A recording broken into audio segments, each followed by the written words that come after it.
VA. I was able to interview Ammar, which is Mustafa Al-Jazari older brother, in regard to what happened on April 5, 2023. On April 5, 2023, Mustafa Al-Jazari, his girlfriend, and her daughter were on their way to her mother's graves to lay flowers. They were driving down a strip of road, particularly problematic for vehicle crashes in the past. Mr. Al-Jazari was the driver of the vehicle and was involved in the crash as a woman going the opposite direction clipped the tail end of his car, causing the accident. Where this accident happened, there are many others that have happened in the spot, and it seems to be a problem as the lane just ends with no signage or posted notice. Mr. Al-Jazari was life-flighted from the scene in a coma to the hospital.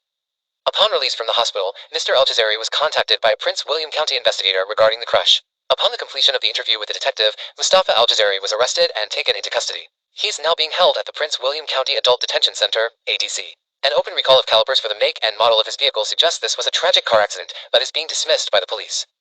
On May 24, 2023, Mr. Al-Jazari had an altercation with the correctional officers, CO, in which he was sexually assaulted and beaten. After this altercation, Mr. Al-Jazari was denied medical treatment and was left in his cell untreated by medical staff at the jail.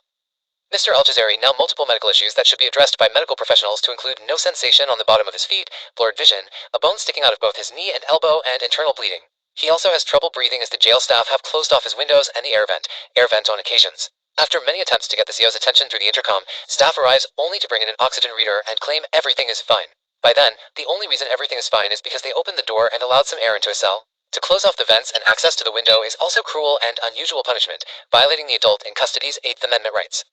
Mustafa believes his May 24th beating is retaliatory in nature. His brother Ammar states, "We were telling Mustafa that we were going to go to internal affairs with the audio between the investigator and Mustafa that showed the police officer falsified the police report."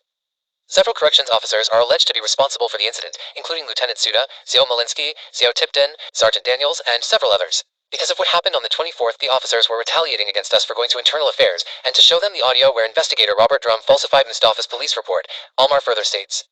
The family has asked the sheriff's office to release the video of the beating of Mr. Al-Jazari.